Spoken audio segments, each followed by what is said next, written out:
Hey YouTube, this is the second episode about living in Micronesia.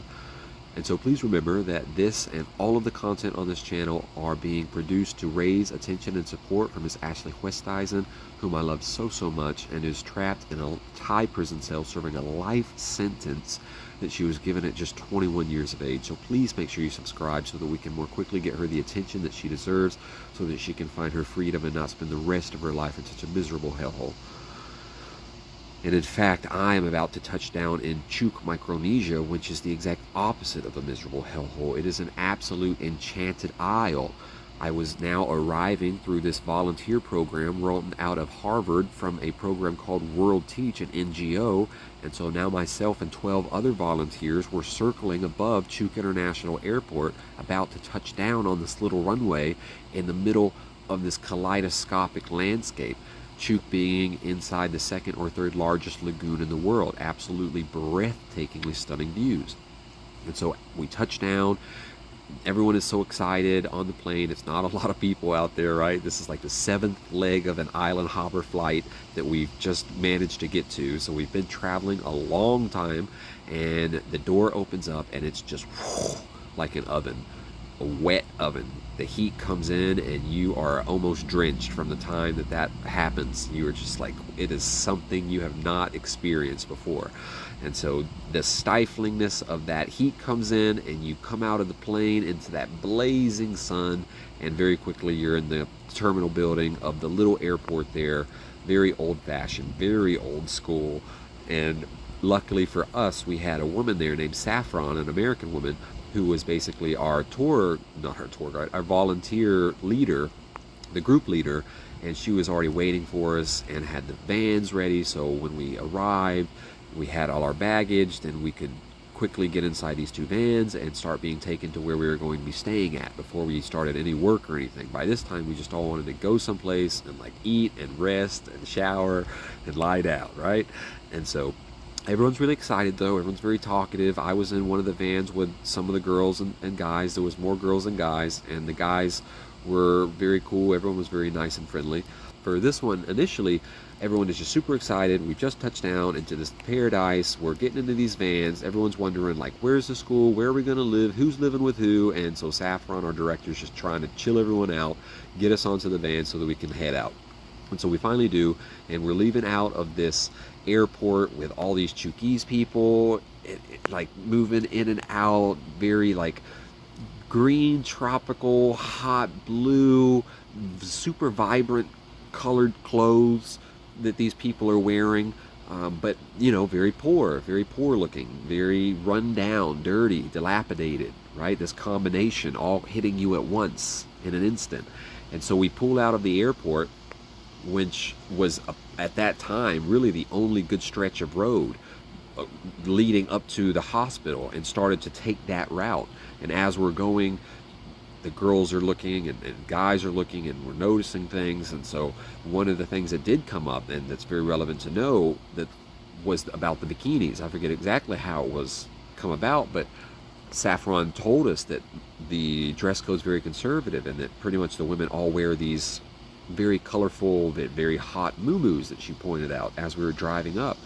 And so Ariella, specifically, a girl from Romania, was very disappointed to hear that there were only like 2 or 3 places on the whole island where you could go as a girl and like wear a bikini and not have to worry about having any issues or any problems. And so, because for the guys, right, they're driving, and we're driving and seeing like groups of boys and teenagers and even men out there shirtless and just shorts on, and it's like obviously super double standard, hypocritical. But Saffron was telling us that we're going to talk about all this during the orientation, because we had like a 2-week orientation to understand Chuuk culture and history and what it was, because it's very like clan-based. The whole island is split up into these different clan-based districts that have their own chieftains, which act as like local governors. It's very much a family bloodline sort of society. There's all those different things that, you know, you would not know unless, of course, you had some sort of opportunity for an orientation, which we were going to be beginning the next day at the school.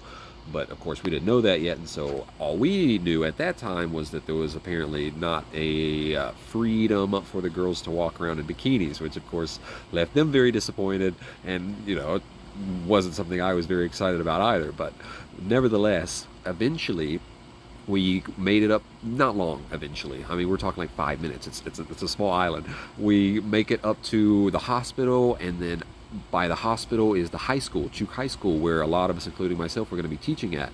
And again, just run down, dilapidated, very old, and you're just looking at it, and there was no road there. Like, the road at the school was not existent. It's just like gravel, dirt with deep gullies from the rain washing rivers, torrents down it all the time. And so at that point, we had to split up, myself and Alice and Taryn, to one girl from Arizona, and then Alice was from Boston.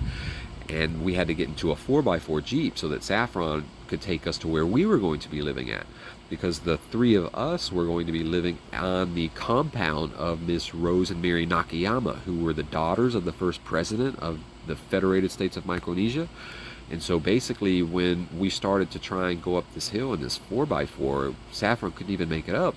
It was multiple attempts. We had to like back up and go and back up and go, and we're jostling and jumbling around like clothes in a dryer trying to get to the top of this hill going up Mount Tanahatchu or whatever it's called, up this very steep mountain that's, again, completely unpaved. And finally we managed to make it, and suddenly like the whole landscape shifted and broke, and it was like this flat plain carved out of the side of the mountain that had golf course like thick manicured grass with mango trees and bananas and cassava and pineapple and all of these different herbs and flowers and plants, and 3 houses that were painted white all in a row, just moving towards this ridge line. And we were already on the cutoff point, looking across the gorge to the whole other side of the island and like out into the lagoon. It was just a breathtaking, panoramic, spectacular view of Chuuk, Micronesia, where we were at. And so when we got up there and got out, as we're getting our bags, like, we're just stunned by the natural splendor and beauty of this place. And compared to what we had seen in town, these houses were also nice by comparison. Not according to like US standards, but certainly not what we saw coming up, which were a mostly smorgasbord of like plywood or shanty sort of tin built, very shoddy establishments and houses and dwellings. These were actually cinder block. And so again, from being the first president's house, so they were nice but not modern, I suppose it would be. And so as we're still there, these 2 women and a bunch of dogs run out, and this little girl who's so sweet, and introduce themselves. It's the 2 sisters. One's like 10 years older, Miss Rose, she's got some gold teeth, and then Miss Mary, who's just pearly white teeth, so happy, so smiley, so gracious. They come out to meet us with Saffron and all of us, and so we're just being taken into this house, the middle house, because the first house was the main house, and that's where the sisters and the daughter, Mariah, Mary's daughter, stayed at with them. And then the next house behind theirs, the middle house, is where we were going to stay at, which was a 3-bedroom, 2-bath.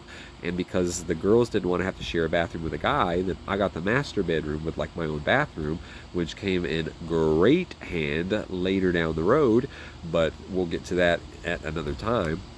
And so we just were in this cinder block house that, had the kitchen and the sitting room with like a picnic table in, and like the windows going all around, looking out across this manicured pad of plush grass, and then the ridge, and then there's just epic views. And then behind us, of course, the mountains steeply going up. We were the highest habitation.